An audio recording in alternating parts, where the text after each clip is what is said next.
Feels like I'm losing it. I got this brand new life, don't know what to do with it.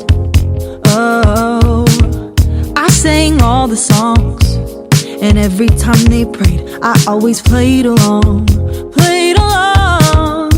I was searching for your face, feeling empty and out of place. It's like I hear what they're saying, but I don't know what they mean. I heard every lesson, but I never got the message until you came along and spoke to me. Everything was black and white, and now it's technicolor, a whole new world of wonder. You put the light back in my eyes. My heart was deaf to breathe into it, made me new before I knew it. You love me back to life. You love me back. You love me back to life. I was searching for your face, feeling empty and out of place, when your gentle whisper found me in the dark. Now I'm looking in your eyes, full of love, full of light. You say all you ever wanted was my heart. Everything was black and white. Sebuah kehormatan, sebuah kebanggaan kalau kita boleh ketemuan lagi. Asik banget. Saya pikir ini momen yang ditunggu-tunggu buat kita semua. Yang setuju katakan yes. Oke, Yosua keras lagi buat Yosua lagi. Oke. Selama 5 minggu ini kita udah bahas tentang yang namanya Greater Together. Yes. Ya. Udah, cukup ya. Yang nggak nyambung kayak tadi cukup ya, oke. Selama 40 hari kita bahas 40 days of Greater Together. Tujuannya apa? Tujuannya supaya kita mengerti bahwa sebagai manusia kita saling membutuhkan orang lain. Kita butuh kebersamaan. Nggak pernah ada hal besar tanpa kita lakukan secara bareng-bareng. Yang setuju katakan yes. Bahkan saya boleh bilang, kalau hidup ini diperes, kalau hidup kita di squeeze, maka apa sih 2 tetes yang paling penting dalam kehidupan kita? 2 tetes itu adalah bagaimana kita hubungan dengan orang lain dan bagaimana kita hubungan dengan Tuhan kita. Jadi kalau hidup ini diperes, keberhasilan kita di rumah, keberhasilan kita di bisnis, oke? Areanya 2 tetesan tadi. Kalau kita tahu dan kita lakuin, maka udah pasti kalau kita hubungan sama Tuhan oke, hubungan sama orang lain bagus banget, maka hasil akan mengikuti. Entah itu yang namanya closingan, entah itu yang namanya punya tim yang solid, akan mengikuti. So kenapa kita bahas? Karena yes, kita sebagai leader kita pengen banget kamu semua boleh berhasil. Boleh punya income yang kuat, boleh punya financial yang solid. Yang mau katakan yes. Yes, oke. Nah ini udah minggu keempat. Tinggal 2 kali lagi kita ceritain yang namanya 40 days of Greater Together. Oke, saya izinkan Andre memulai dengan sebuah kata-kata ini. Bahwa hidup gak akan berubah sampai kamu punya sebuah komitmen. Hidup gak akan punya terobosan. Hidup gak akan growing. Hidup gak punya multiplikasi. Sampai kita akhirnya berkomitmen. Berkomitmen sama apa? Komitmen sama goals. Komitmen sama leader. Komitmen sama bisnis yang kamu lakuin. Kita gak akan jadi apa-apa. Kalau seperti tanaman, ditanam sebentar, cabut lagi. Tanam sebentar, cabut lagi. Tanam sebentar, cabut lagi. Kamu dan saya gak pernah punya hal yang besar. That's why kita perlu punya komunitas untuk saling menguatkan. Oke, ada sebuah statement yang kita tahu benar banget. Besi menajamkan besi, manusia menajamkan sesamanya. Jadi hidup kita ini jadi lebih tajam, jadi lebih berkualitas. Bukan ditajamkan sama keadaan luar. Tapi justru satu sama lain yang akhirnya bikin kita punya kualitas yang lebih bagus. Nah, Kita tahu bahwa kalau orang punya hubungan yang bagus sama orang lain, hasilnya akan closing. Hasilnya akan bagus. Hubungan bagus, pasti closingannya bagus, saya mau bilang. Kalau orang belajar punya komunikasi sama orang bagus, koneksi bagus sama orang, pasti hasil akan bagus. Tapi semua hasil yang bagus ini belum tentu karena hubungan yang bagus. Zaman kuliah kita suka diajarin logika berpikir ya. Kalau orang hasilnya bagus, belum tentu karena dia punya hubungan sama orang bagus. Tapi kalau dia terbiasa punya hubungan yang bagus sama Tuhan bagus, sama orang lain bagus, pasti nggak mungkin dia bagus sama anak, bagus sama keluarga, dan dia nggak greget kalau dia nggak lakuin sesuatu. Nggak mungkin dia nggak ngeliatin anak kuliah, aduh nggak usah disiapin deh anak kuliah. Nggak mungkin. Pasti dia mau bingung gimana ya cara siapin anak gue sekolah yang bagus. Anak gue dapat pengajaran yang bagus gimana caranya. Nah hari ini sharingnya adalah apa yang menghancurkan relationship dan apa yang membangunnya. Kalau kita tahu bahwa kita pengen punya hubungan yang bagus sama orang lain, what destroy relationship? Maksud saya adalah apa yang benar-benar menghancurkan. Dan apa yang kita boleh lakukan supaya kita boleh membangun. Nah buat para leader yang kemarin udah belajar tahu mau mampu. Ini area yang sangat berhubungan dengan tahu mau mampu seseorang. Oke, ini area yang sangat berhubungan. Kita perlu ngajari ini, kita perlu jadi role model ini buat banyak orang. Oke, yang pertama. Jadi semua masalah dalam hubungan pada akhirnya mengerucut pada 4 hal ini nih. Menyempit pada akhirnya enggak kemana-mana. Kalau orang boleh punya hubungan bagus atau enggak, 4 area inilah. Jadi kita boleh cek. Yang pertama adalah yang namanya egois. Wow. Tentunya saya bilang ini enggak kepada setiap dari kita. Karena di tempat ini semuanya tidak ada yang egois. Ya. Oke, ini jadi enggak lagi ngomongin kita semua. Tapi inilah penghancur pertama. Sebuah hubungan. Akhirnya nggak bisa closing. Kadang-kadang kita sebagai leader suka bingung. Kenapa ya tim gue kok datang-datang cara ngomongnya itu kok nggak enak ya? Kok datang-datang itu spiritnya kok kecewanya gampang dan lain sebagainya.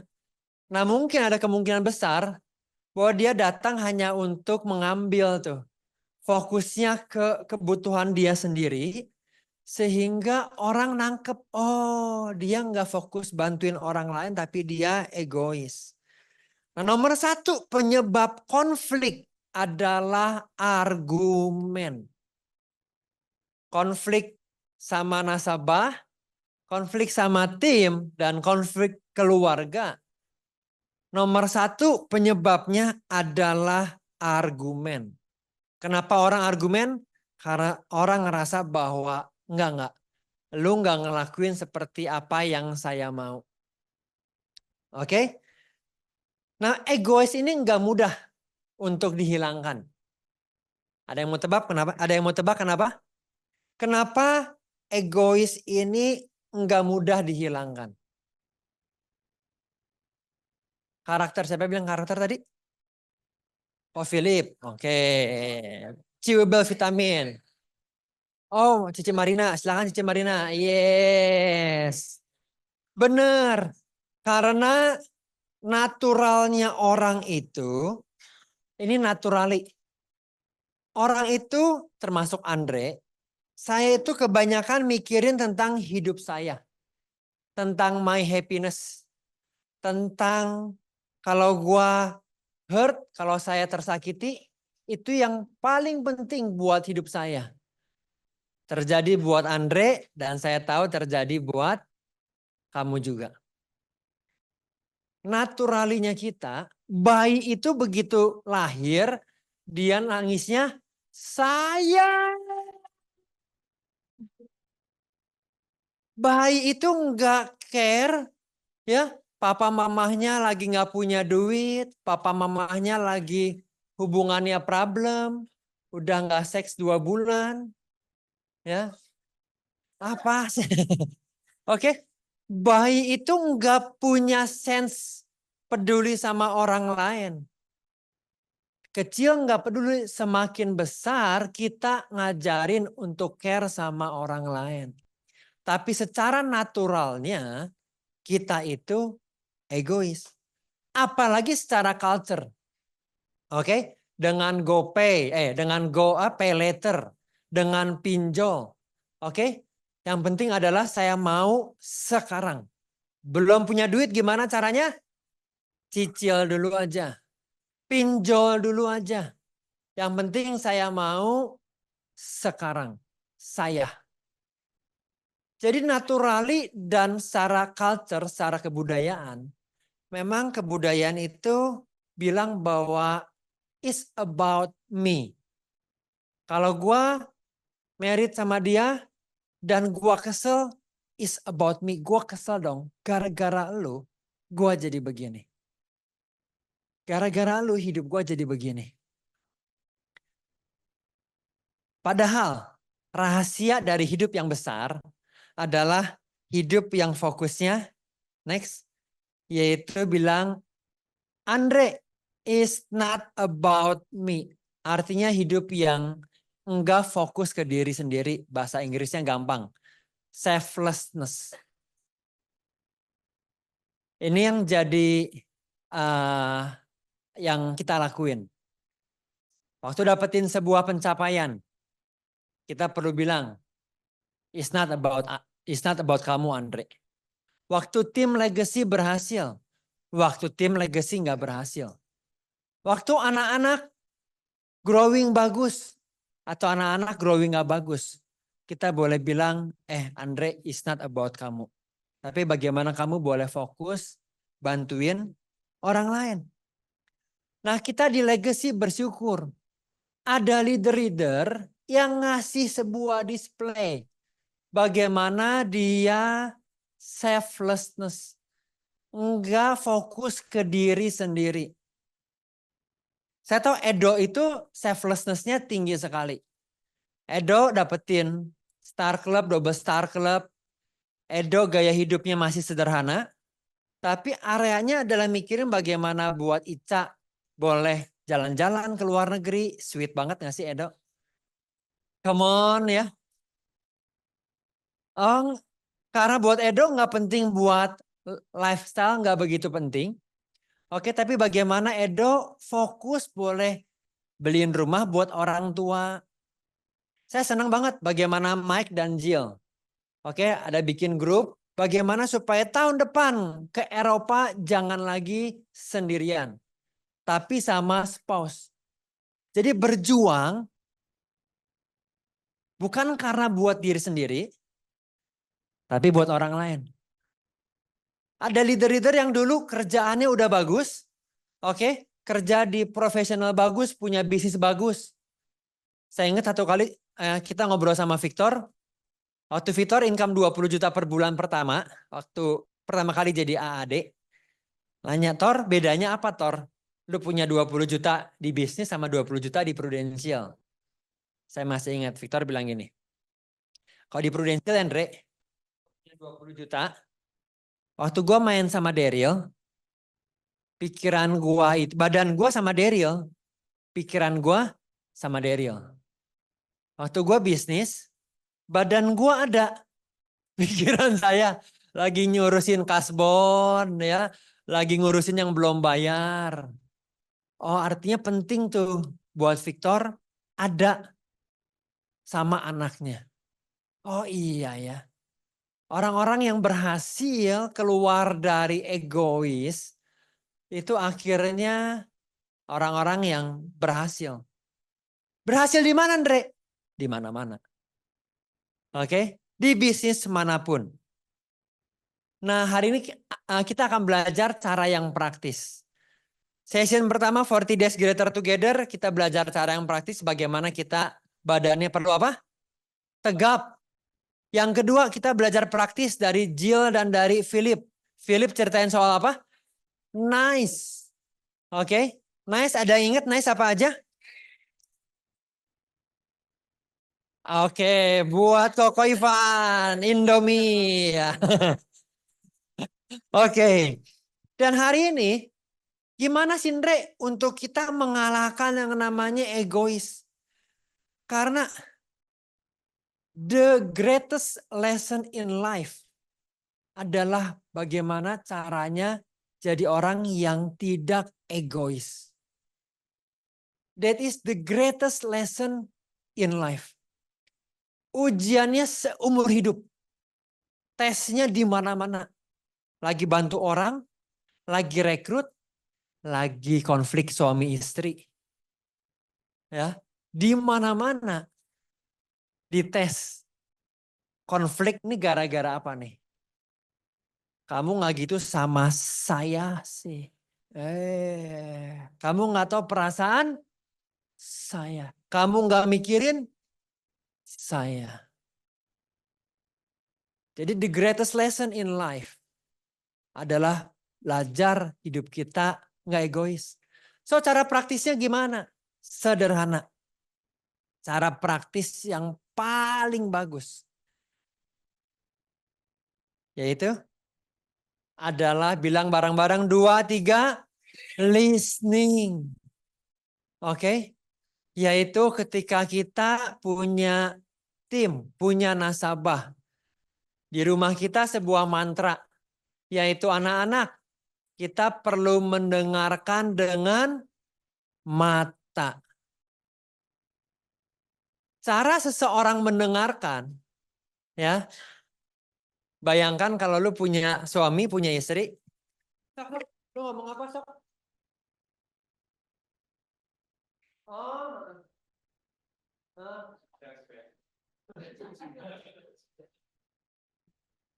Oh gitu ya. Kebiasaan itu perlu kita bangun di mana-mana tuh. Oke. Bahwa kalau kita mau ngasih atensi. Saya ngajar parenting bertahun-tahun. The best gift you can give to others adalah undivided attention. Ganti kata-katanya. The best gift I can give to siapa nih? Untuk anak gua. Sebut namanya dia. Untuk istri gua. Hadiah terbaik. Lebih bagus daripada lo ngasih dia jalan-jalan healing tipis-tipis ke Pangandaran. Lebih bagus daripada ngasih iPhone.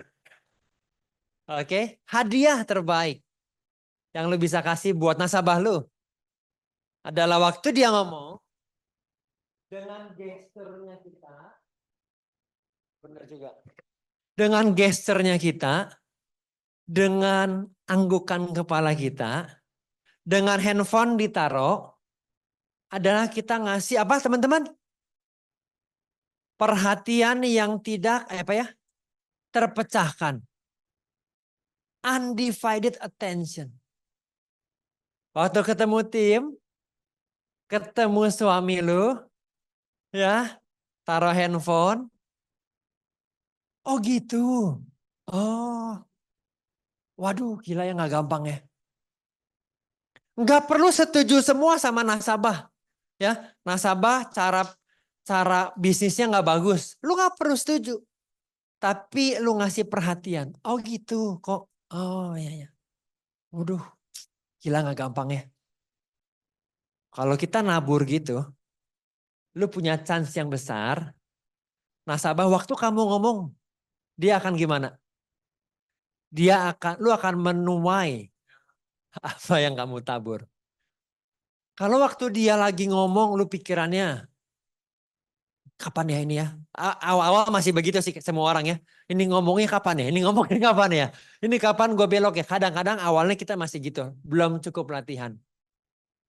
Oke, tapi semakin kita ahli ngasih attention sama orang. Oh, maka kita akan menuai apa yang kita tabur. Yaitu nasabah pun, tim lu pun akan ngasih sama lu, dia akan mau dengerin kamu. Nah, caranya gimana? Mendengarkan dengan mata. Dengerin dengan mata. Di kasur, mau tidur suami istri. Oke, saya suka sama Yoke. Sengaja gue balik badan. Saya liatin Yoke ngomong apa. Anak-anak, lakuin hal yang sama. Taruh dulu barang-barang, kasih perhatian. Gesternya, body language-nya. Nah, saya mau bilang nih, ini itu udah anti culture. Ngedengerin orang lain itu di tengah semua berebut untuk mau saya yang diperhatiin. Di tengah ekonomi yang gimana ya bayar cicilan ya. Gimana ya gue punya goals belum terpenuhi ya. Oke. Tapi waktu kita dengerin orang lain. Waktu dia bilang gue belum dulu ya Andre. Oh gak apa-apa kok. Kalau boleh tahu ceritain dong. Belum dulunya kenapa? Oh gitu. Apalagi kok.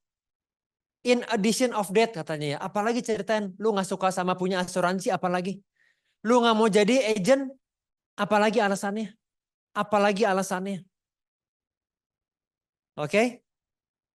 Waktu kita mau lakuin itu. Mendengarkan. Suami sama istri. Istri sama suami. Oke. Waktu kita mau duduk bareng. Sama tim. Dan ngasih tahu sama dia. Rian. Kayaknya Rian akan lebih bagus deh. Kalau misalnya hari-harinya lebih efektif. Kalau kita nggak punya hubungan yang bagus dan gue nggak listening sama Rian, waktu gue mau kasih masukan sama Rian, contoh misalnya ya, oke, saya sih nggak berani ngasih masukan sama Rian. Di umur masih muda, lebih muda daripada gue, hasil udah lebih bagus, gue disiplin sendiri, tepuk tangan buat Rian dong. Wow, oke. Kasih deh buat Rian, ya potato noodle. Oke, oke. Tapi waktu kita mau ngasih masukan, ya nggak sama nasabah, om, kalau boleh saya ceritain om. Sama kayak leader mau ngasih masukan sama tim. Tanpa kita listening, kita nggak punya namanya clarity. Dan akhirnya kita cenderung nggak berani ngasih masukan. Aduh, nanti dia mikir apa ya? Karena kita nggak punya clarity. Oke? Padahal kalau kita mampu dengerin sama dia, duduk dengerin dan kita sama tim, oh gua ngerti. Apa yang bikin hari-hari lu gak maksimal. Maka kita punya sebuah jembatan tuh. Untuk for his own benefit. Untuk benefitnya dia sendiri. Gue bilang bahwa Rian, kayaknya lu bangun perlu lebih pagi Rian. Contoh, sayang banget kalau lu bangunnya gak pagi. Misalnya. Oke? Hal ini nggak mudah. Ada sebuah contoh komandan perang di US katanya ya.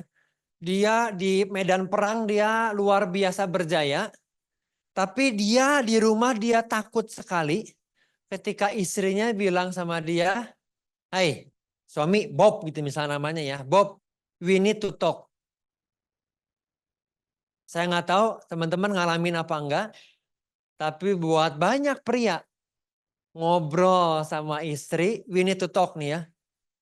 Wah, ya ini ngomong apaan nih? Yang pertama, saya kasih ide. Lu perlu meruntuhkan semua egois dan tanya, listening. Tanya sama nasabah, tanya sama tim. Dengerin sama dia.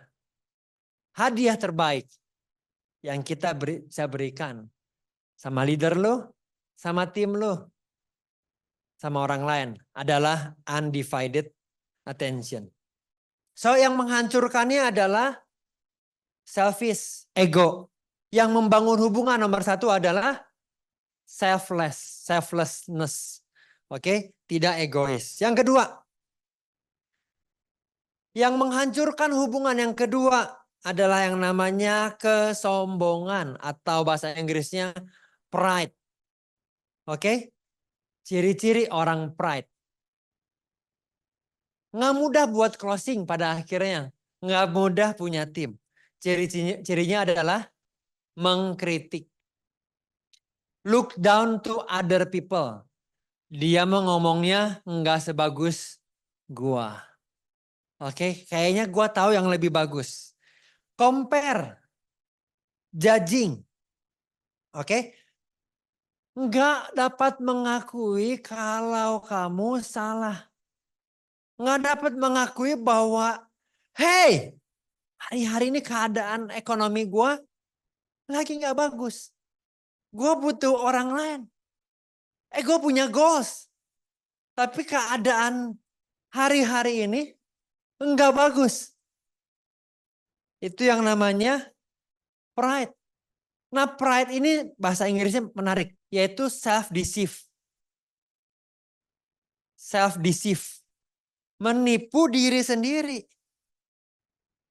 Orang-orang pride, orang-orang yang bukan hanya dia nggak mau mengakui kesalahan, tapi dia self-deceive. Pride itu mirip katanya kayak orang bau mulut. Ya. Sekeliling lu tahu kalau lu bau mulut. Kecuali diri lu sendiri. Ya. Itu namanya pride. Seperti namanya bau mulut. Sekarang kerjaan lagi di luar sana. Teman-teman yang bekerja berani nggak punya sebuah humility untuk bilang bahwa keadaan gua kalau kerja terus begini, keadaan nggak bagus. Ada sebuah penelitian yang menceritakan bagaimana keadaan Gen Z di Indonesia. Penelitiannya bilang bahwa kalau teman-teman kita sering traveling. Waktu lu traveling sama Prudential ke Eropa, ke Jepang, ke Singapura misalnya, maka di mana-mana lu akan ketemu, boleh dibuka? Lu akan ketemu bahwa dicari lowongan kerja ada, dicari dibutuhkan. Di Singapura, di Jepang dibutuhkan. Oke, di Australia dibutuhkan. Nah, di Indonesia saya mau bilang, kalau kita di Indonesia dan seumur hidup kita mau jadi karyawan, teman-teman Gen Z nih. Saya mau bilang itu sebuah kenyataan yang nggak menyenangkan. Karena ada 9,9 juta Gen Z yang hari-hari ini lagi pengangguran. Artinya gini, kalau ada 10 juta orang pengangguran artinya gini nih. Oke, Pak Revin contoh. Vin, kalau lu nggak mau gaji 5 juta, lu jangan mikir naik-naik jadi 10 juta, jangan mikir naik-naik. Lu nggak mau gaji 5 juta, masih ada 9 juta orang yang mungkin sebagian 50%-nya karena problem satu dan lain hal lah ya, dia nggak mau kerja. Tapi ada 5 juta orang yang mau digaji 5 juta kayak lo. Ya kan? So ini keadaan yang lucu. Keadaan yang pahit lah boleh dibilang di Indonesia. So kalau kita Gen Z, kita boleh belajar dua hal ini aja. Saya mau bilang nilainya kamu di luar sana udah meroket lebih tinggi daripada kebanyakan orang. Oke. So kalau di kiri kanannya ada Gen Z, boleh bilang, nah ini bagus banget nih, ini bagus banget nih.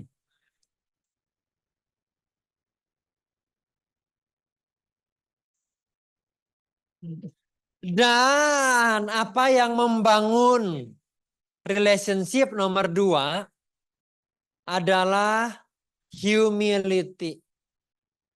Yaitu kerendahan hati untuk lihat bahwa kalau gua gini-gini terus, keadaan nggak akan bawa hidup saya kemana-mana. Kalau keadaan begini-begini terus. Di Legacy ada banyak orang rajin untuk belajar sama leader lain. Bener? Ajarin gua dong. Ceritain dong lu bisa berhasil kenapa?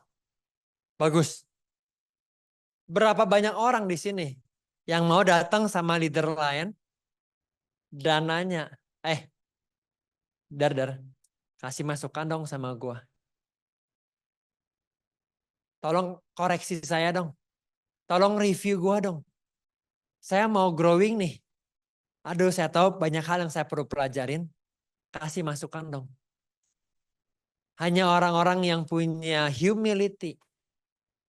So kalau kita leader dan kita melihat nanti keempat ciri ini ada buat tim kita. Maka seenggaknya kita tahu antidotnya apa. Seenggaknya kita tahu apa yang kita perlu bangun dan apa yang kita perlu jadi role model buat mereka. Di bisnis ini. Oke? Banyak orang akhirnya bingung cari nasabah. Menurut saya bukan bingung cari nasabah sih.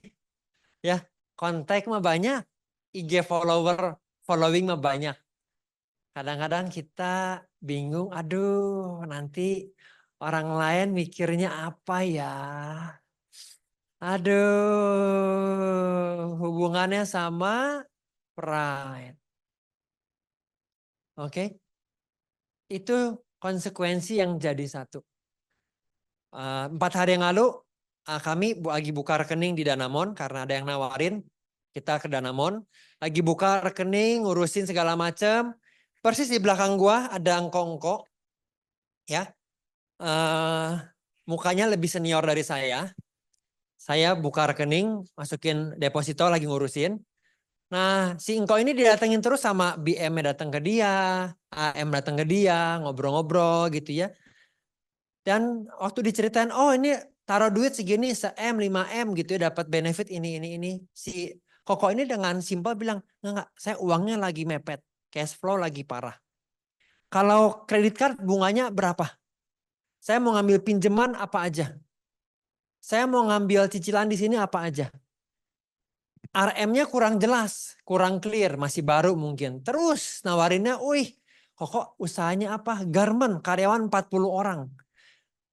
Naik, si RM nanya lagi. Ya, terkesannya kalau punya garment 40 orang banyak duit. Oke. Padahal yang dari awal ditanya sama si Koko ini adalah kreditnya gimana? Saya sekarang kredit ada di Bank Mandiri, dia bilang. Oke. Dan lain sebagainya. Tapi seenggaknya si Koko ini tahu bahwa kalau dia mau keadaan dia mau bisnis, dia nggak punya duit, apa yang dia perlu lakuin?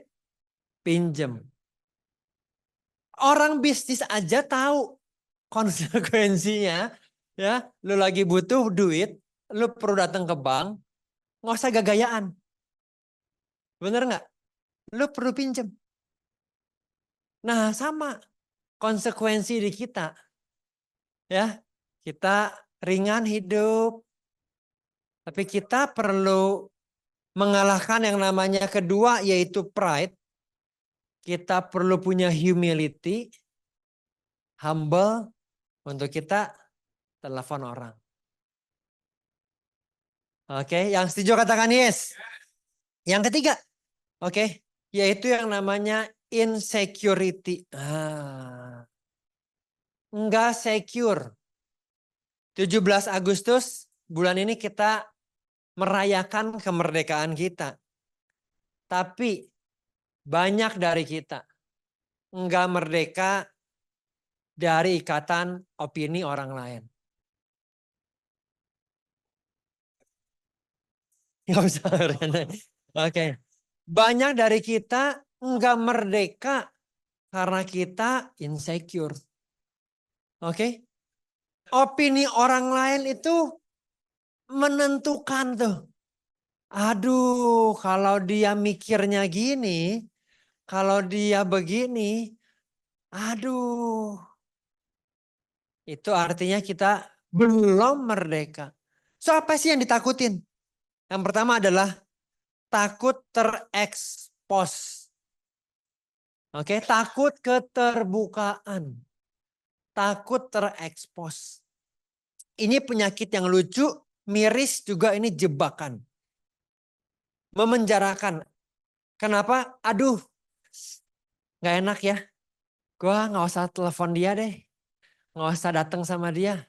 Tapi gimana? Goals lu bagaimana? Bagaimana lu mau closing? Bagaimana finansialnya lu?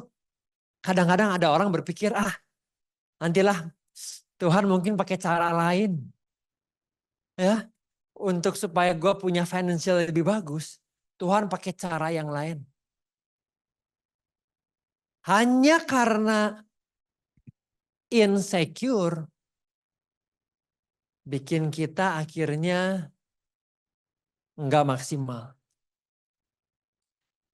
Aduh, opini orang lain. Waduh, ini. Kenapa saya bilang ini miris? Ada yang tahu? Ada yang mau tebak? Kenapa? Bener, Wes. Bener banget, Wes. Saya setuju banget. Dia itu miris karena di rumah nggak ada duit. Di rumah duit kurang. Tapi yang dia, ini penyakit lucu nih ya. Aduh, nggak enak lah. Nanti orang bilang apa? Gawat loh.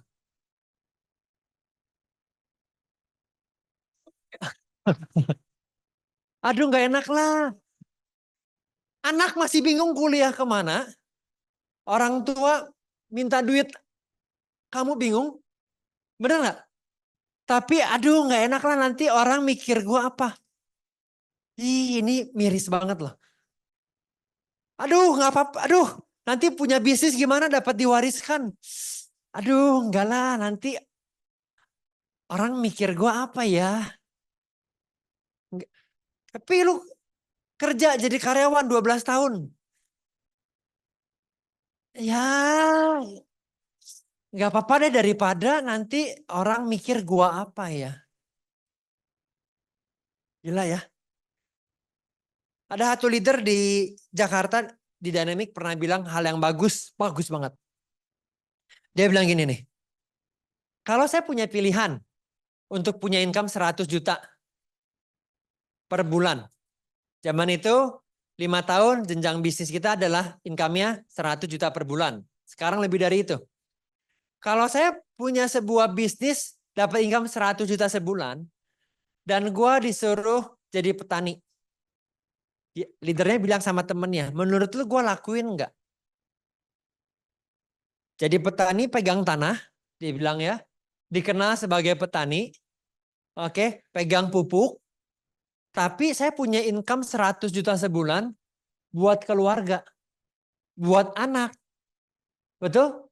Anak sekolah bagus, rumah bagus, tapi jadi petani. Saya lakuin nggak? Lakuin. Bener? Iya. Jadi di Prudential dia bilang gitu tuh. Mirip gitu. Mungkin di awal-awal orang ngerasa kok kerjaan lu kayaknya kurang mentereng gitu loh. Kurang bergengsi. Oke? Tapi kalau lu mau lakuin ini, sebenarnya ini nggak kayak petani banget sih lu pegang pupuk. Enggak sih. Ya kan? Enggak juga sih. Ketemu orang enggak segitunya juga sih. Tapi pertanyaannya mungkin, nah teman-teman leader yang punya tim begini, perlu dibantu. Mungkin dia insecure sebenarnya. Takut terekspos. Apapun loh. Aduh, nanti dia mikir apa ya soal hidup saya. Takut yang kedua adalah takut ditolak. Takut yang pertama takut keterbukaan, takut terekspos. Yang kedua adalah takut karena ini bisnis adalah bisnis di luar sana. Orang bilang ini bisnis penolakan. Saya pribadi kurang setuju. Karena apa? Karena semua bisnis, ya enggak, ada aja penolakan. Betul? Bener nggak semua bisnis? Dari bisnis yang paling keliru sampai bisnis yang paling suci. Ada yang ditolak nggak? Pendeta, ustadz, romo, ada nggak yang nolak dia? Yakin? Pasti ada. Bisnis paling keliru, ya. Karaoke paling keliru ya. Hebat loh, ini bagus loh. Oke ya. Kasih lagi buat Rian. Oke. Anggap ini bisnis drugs. Zaman gua dulu namanya Boat. Masih sekarang masih ada nggak sih? Oke. Bisnis Boat. Obat gitu ya. Oke. Anggap ini bisnis yang janganlah. Lebih keliru lagi yaitu prostitusi. Oke. Saya mau nanya. Bedanya apa sama kita? Kalau saya ceritain sama orang, gue bilangnya menurut gue bisnisnya kita ini bukan bisnis penolakan, gue bilang. Oke, kalau gue ceritain sama pada umumnya orang, gue ceritain misalnya sama orang paling kaya lah di Bandung. Kok Andi lah misalnya, janganlah. Cilili misalnya ya, Cilili duit banyak banget.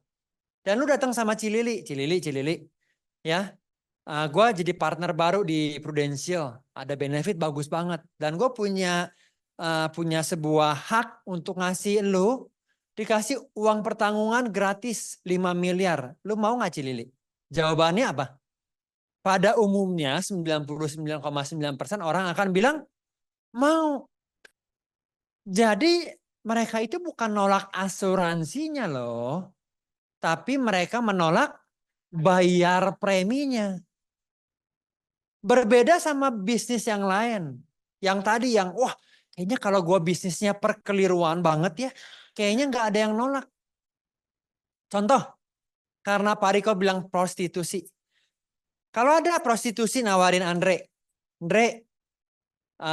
Ani gitu ya. Datang dan Andre 10 juta. One night stand 10 juta. Ini bentuknya edan banget bentuknya gitu ya. 10 juta. Saya nggak tahu apa itu. Saya akan bilang enggak, no. Terus dia bilang apa? Enggak dulu. Gawat. Oke, saya akan bilang, oke. Gue akan bilang enggak. Dan dia bilang gini, sama seperti Cilili tadi gratis. Dia bilang, ya udah deh sama Ko Andre karena lu cute banget mukanya Andre. Ya, asik. Ya, gue kasih sama lu gratis. Gadun kayak lu mau lah kayaknya sama gue gratis. Saya akan bilang apa? No.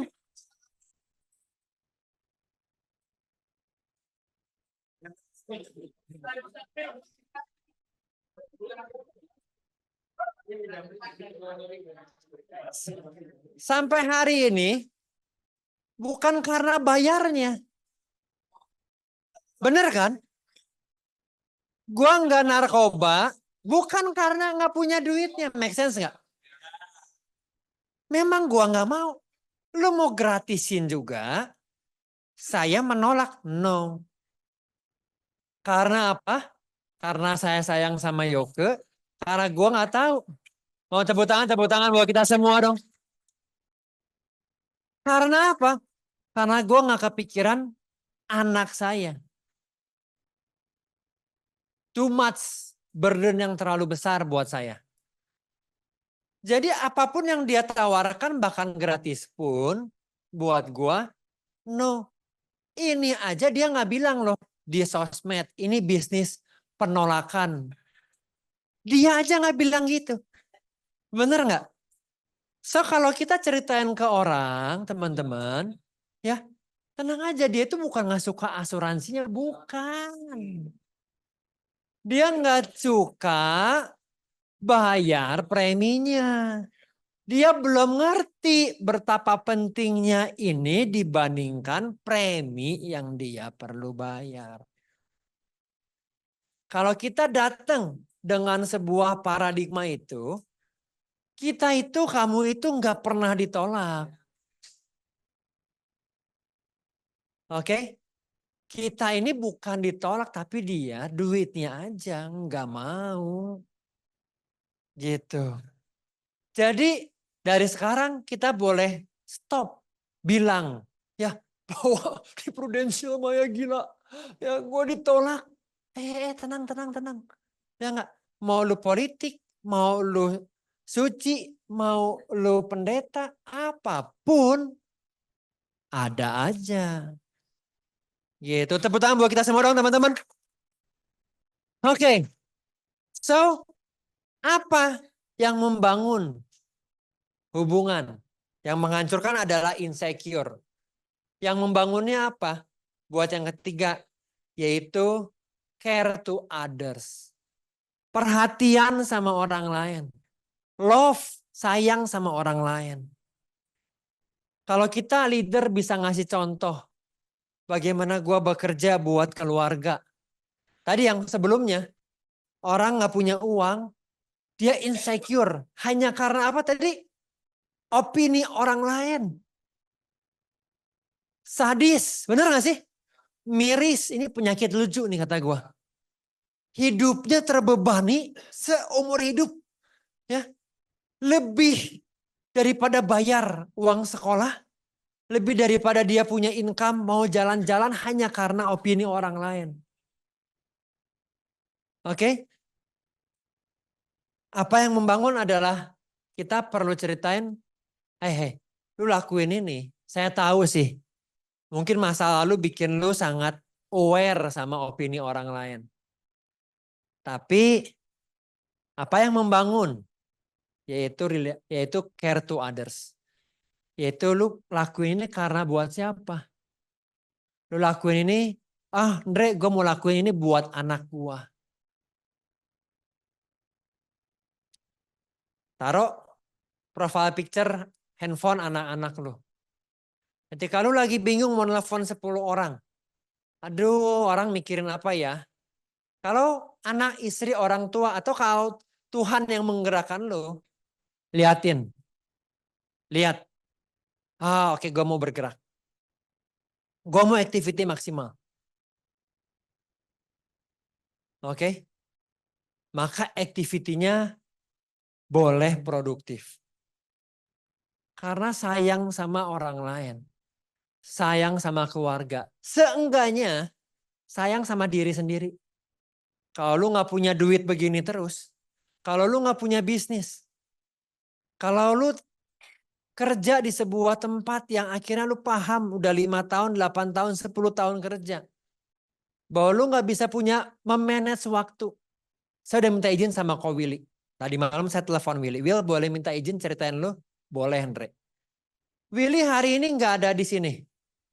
Benar, udah sebulan, 2 bulan mungkinnya Willy gak ada di training. Karena Willy 2 bulan lalu kena stroke ringan. Betul? Tapi karena dulu dia pernah membangun bisnis ini, hari ini karena Willy masih butuh rest, gak bisa kecapean, Willy masih dapat income yang asik dari bisnis ini.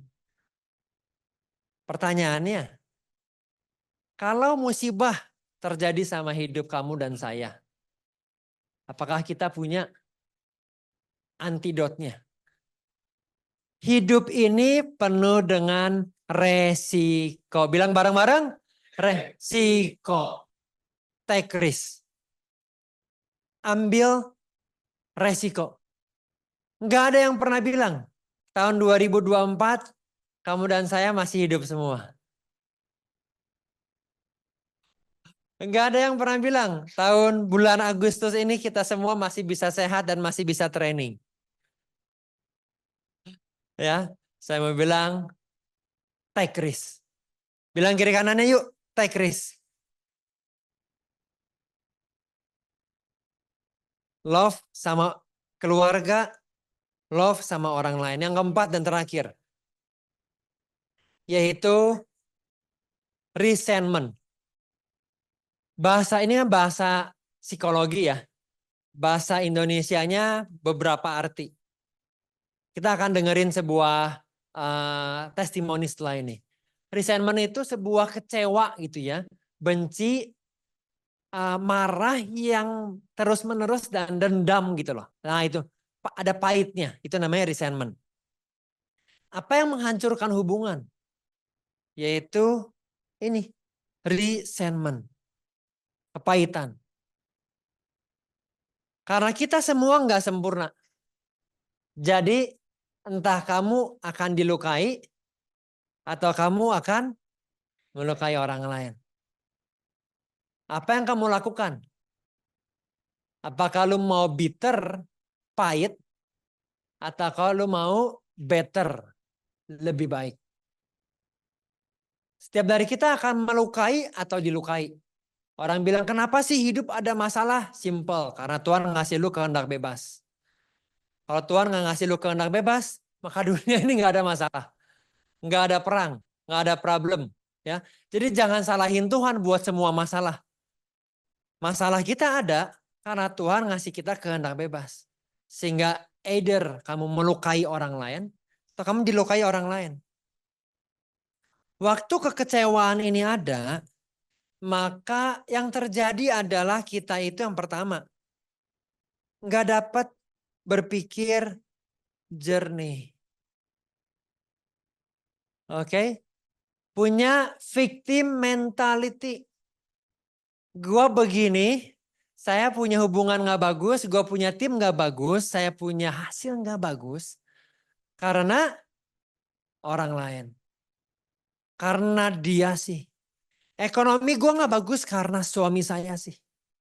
Hidup gue nggak asik hari-hari ini karena istri gue sih. Nah saya mau bilang, ini nggak bagus punya ini. It doesn't work. So apa yang membangun? Yaitu yang namanya memaafkan. Bilang bareng-bareng, kesannya kayak psikologi banget ya. Kayak ruang konseling banget. Tapi enggak. Ini real sehari-hari sebagai leader, real sehari-hari sebagai partner. Waktu orang yang kita harapkan closing dia nggak closing, kita boleh maafin nggak? It's okay, itu keputusannya dia. Kita boleh maafin diri kita dan boleh maafin orang lain nggak? Kenapa kita perlu memaafkan? Poin terakhir. Karena kekecewaan itu nggak ada manfaatnya. Karena pahit itu nggak ada manfaatnya. Nggak ada benefitnya sama sekali buat kamu. Orang pahit itu sama seperti orang minum racun dan berharap orang yang dia benci yang mati. Pahit itu lo minum sianida, lo kesel, lo pahitin ya kenapa gue begini. Dan kamu berharap orang yang melukai kamu yang mati. Padahal dia lagi di Bali, di Canggu, lagi ngopi, dia lagi di pantai, ya, dia lagi have fun. Tapi kamu berharap dia yang mati. Itu yang namanya pahit. Tapi saya tahu itu nggak mudah. Oke? Saya bisa cerita begini, saya nggak punya banyak pengalaman.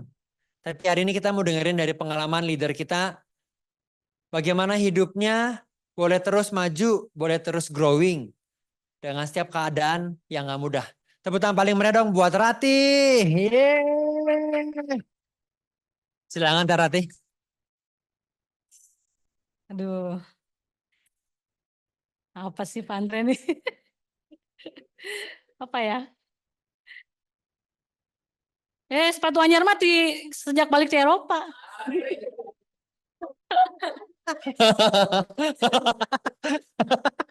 Ya, belinya ini kayaknya di ini Lafayette, kayaknya beli di Lafayette ini bukan. Silakan Terati. Apa sih? Ya, kita sering dengar ya speaker-speaker kalau ngomong di sini apa ya, antara mudah dan sulit gitu ya. Pasti kita disuruh pilih yang speaker loh yang ngomong, suruh pilih yang sulit agar hidup kita di masa depan lebih mudah. Tapi jujur sok teman-teman pilihnya yang mudah atau yang sulit? Mudah.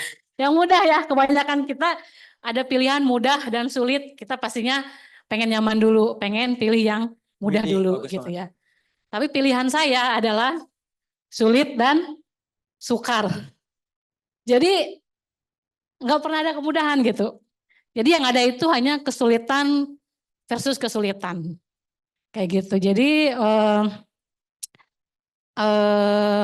selama 14 tahun ya, saya berumah tangga, 13 tahunnya itu adalah saya jadi kepala keluarga. Nah jadi tahun kedua pernikahan saya, suami saya sakit. Ya, banyak teman-teman yang udah tahu juga. Dia kena stroke di umur 31 tahun. Jadi kita baru aja nikah loh. Kayak heboh gitu ya. Masih lagi hot-hotnya gitu ya. Nah, tahun kedua itu sampai hari ini otomatis saya jadi kepala keluarga. Perjuangan saya, peperangan saya pastinya sama dia gitu ya. Kalau teman-teman pernah ngalamin atau dengar cerita orang stroke itu biasanya usianya udah lanjut. Ngeyel-ngeyelnya, bikin emosi kayak gitu ya. Ya kita ngalah aja, bener nggak kalau itu orang tua. Tapi ini masih muda loh. Yang kena stroke-nya masih orang umur 31 tahun. Jadi bawaannya tuh bukan pengen ngalah tapi yang gelut. Ngerti nggak? Jadi pengen berantem gitu ya. Jadi konflik itu ada setiap hari. Itu antara saya sama dia. Terus belum lagi saya sama keluarga saya, adik kakak saya, orang tua saya sendiri yang sudah jelas-jelas bilang, udah tinggalin aja. Udah nggak bisa jadi imam, udah nggak bisa cari nafkah, mumpung belum punya anak, kenapa nggak ditinggalin aja? Cari yang lain yang lebih baik. Itu setiap hari yang masuk ke telinga saya. Tapi kan mereka nggak tinggal sama saya ya. Dan perjuangan batin saya juga, masa iya ini harus saya pertahankan? Ini seumur hidup loh, ya pasangan hidup menua bersama gitu ya. Peperangan batin saya seperti itu. Tapi dari semua itu yang menang siapa? Yang menang Allah teman-teman. Ya, jadi saya percaya jodoh, rezeki, maut itu sudah ditentukan sama Allah. Ketika Allah tentukan dia jodoh saya nggak punya pilihan lain, terima kondisi dia apa adanya, jalanin. Makanya itu saya bilang sulit dan sukar, udah jalanin aja kayak gitu. Dan saya bersyukur keadaan itu memaksa saya jadi kepala keluarga, pencari nafkah, udah jalanin aja. Bersyukurnya saya ada di Legacy. Bersyukurnya saya ada di Prudential kayak gitu ya. Waktu itu di satu sesi pernah bareng sama Ko Jeffrey. Ko Jeffrey lihat analisa diri saya, lihat analisa suami saya. Ko Jeffrey bilang, wah geleng-geleng kepala ya. Ini rumah tangga ini kalau nggak badai tiap hari ini luar biasa kata dia ya. Kenapa? Karena saya dominan. Suami saya juga dominan. Jadi saya bilang sama Ko Jeff bukan badai lagi, udah tornado tiap hari gitu ya. Kayak gitu. Jadi tornado tiap hari di rumah itu benar teman-teman ya. Nah saya bersyukur ketika saya keluar dari rumah, saya datang ke kantor, Legacy itu punya vibe bagus banget, positif banget. Ya, saya keluar dari tornado, saya datang ke sini. Di sini saya bisa melihat contoh-contoh. Di sini saya bisa belajar gimana sih jadi kepala keluarga. Karena di sini banyak sosok-sosok kepala keluarga idaman teman-teman. Di sini saya belajar bagaimana jadi seorang ayah buat anak saya. Oh kayak gitu ya cara seorang suami itu harus ngambil keputusan. Seorang ayah tuh harus ngasih jawaban ke anaknya. Oh seperti itu. Secara tidak langsung saya belajar dari teman-teman. Sebut aja nama siapa leader AD di sini. Saya belajar dari mereka. Kayak gitu. Jadi apa yang bikin saya masih jalan sampai sekarang karena saya ada di Legacy. Karena saya lihat anak-anak saya. Ya, mereka motivasi terbesar saya sekarang. Kalau ditanya ya, berapa jumlah triliun uang yang ada di dunia saat ini, pastinya nggak akan sebanding sama nilai anak-anak kita, benar nggak? Nggak akan tergantikan berapa triliun pun itu, uang yang ada buat gantiin Almer sama Aksa nggak akan. Ya, Ditanya sekarang lebih sayang siapa? Ibu-ibu, lebih sayang suami atau anak? Anak dong ya. Itulah Bu Yoke sampai lupa nama suaminya saat wisuda. Artinya di hati dan pikiran itu kita, ibu-ibu itu hanya ada anak. Kayak gitu, anak yang jadi motivasi terbesar saya. Jadi dalam 14 tahun ini, ya, yang buat saya masih terus jalan keluar bantu orang karena anak-anak saya. Yang saya pikir suami saya menjadi sumber masalah selama 14 tahun ini. Yang memaksa saya jadi kepala keluarga pencari nafkah. Tapi di satu titik, suatu malam saya lihat anak saya lagi tidur. Mereka motivasi terbesar saya benarkah gitu ya. Ternyata saya sadar di situ teman-teman. Nggak akan ada Almer dan Aksa kalau nggak ada suami saya. Di tengah masa recovery dia dari stroke, satu sperma dia berhasil melahirkan Almer teman-teman. Itu luar biasa. Satu sperma dia tahun 2018 lahir Aksa. Jadi kalau kita bicara mengenai resentment, rasa benci, rasa kesal, ketinggal melihat dia, yang bikin saya harus banting tulang, kepala jadi kaki, kaki jadi kepala. Tapi saya bukan Bunda Maria, saya bukan Siti Mariam yang bisa lahirin anak tanpa suami. Benar nggak?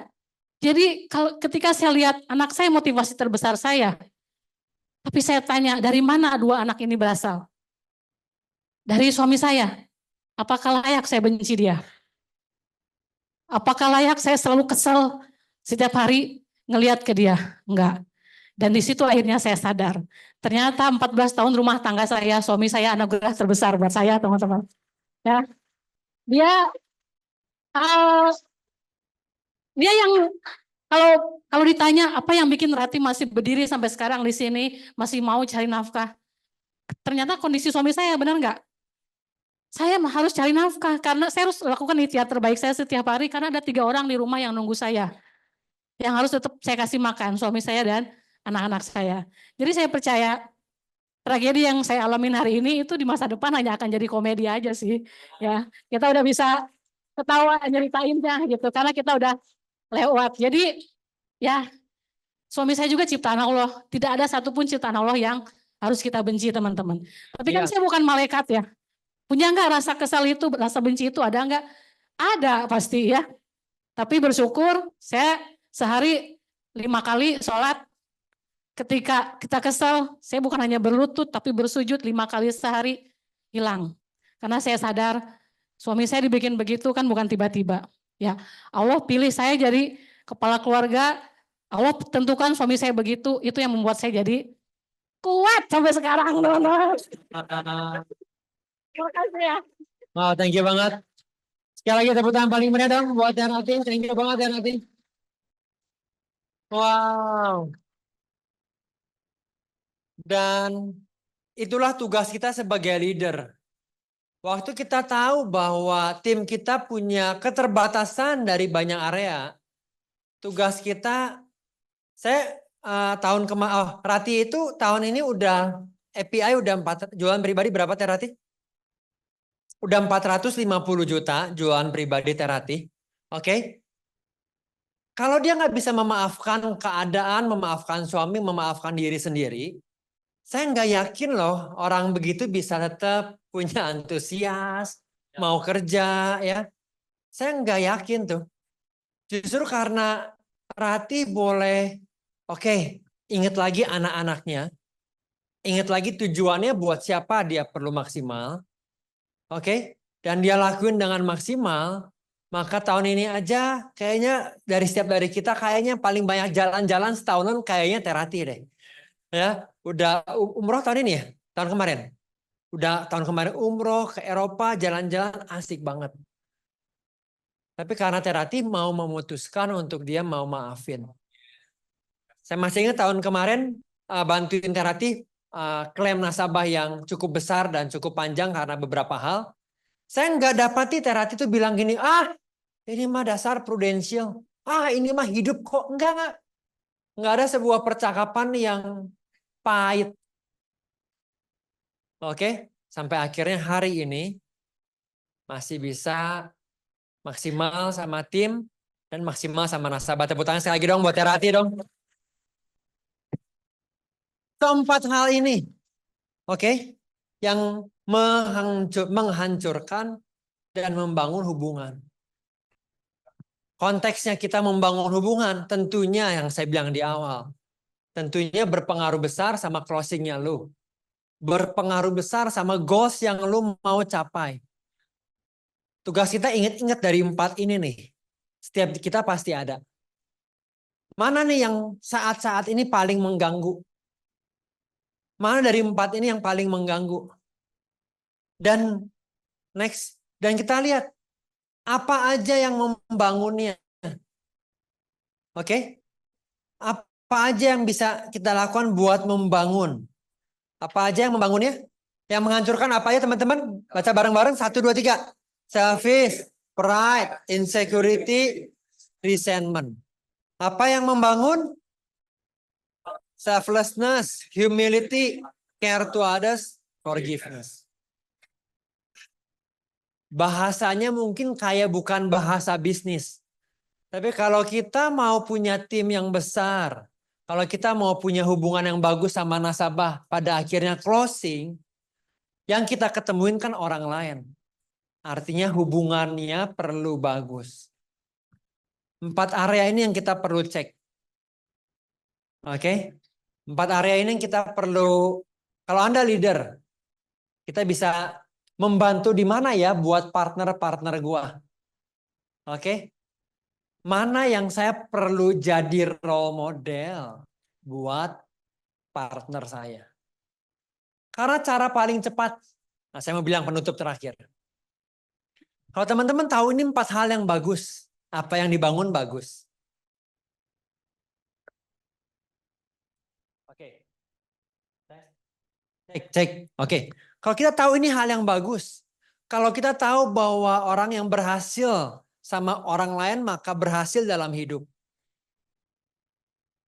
Saya bilang sama anak-anak, kita suka bilang sama anak-anak, tugas papa mama itu entah bawa di rumah kita, akhirnya di rumah kamu ngerasain surga atau kamu ngerasain yang namanya neraka. Sevo, di rumah kamu ngerasainnya surga atau neraka. Membangun bisnis mirip. Kita ahli bangun hubungan sama orang lain, maka kita punya chance untuk punya potensi tim yang besar. Tapi gimana caranya punya 4 hal ini? Cara paling cepat, cara paling mudah adalah lewat modeling. Lewat ada role model yang lu dapat lihat dan lu belajar. Oh, gini caranya. So, balik ke session pertama, kita memulai 40 days. Kalau kita nggak punya komunitas ini bareng-bareng, nggak ada yang saling ingetin, nggak ada orang di mana lu bisa ngelihat, oh caranya rajin tuh bikin agenda gini ya. Oh caranya terus-menerus persisten, nggak ada diingetin. Apalagi teman-teman partner, maksimalkan kalau kalian punya 40 days yang akan dimulai tanggal 6 Agustus, maksimalin banget. Kita boleh bareng-bareng bikin sebuah habit yang baru. Boleh bareng-bareng bikin OCS poin yang baru. Karena harapannya kita adalah setiap partner akhir tahun ini boleh promosi menjadi AAD. Oke, setiap partner yang datang hari ini harapannya kita lu boleh berangkat ke Korea bareng-bareng. Oke, semua AAD yang ada dan adik kita boleh ke Korea dan kita boleh dengerin sebuah statement yang artinya apa artinya Terati? Waiting Opa artinya apa? Semangat. Ya. Dan kita boleh jadi lebih semangat karena kita punya komunitas bareng-bareng.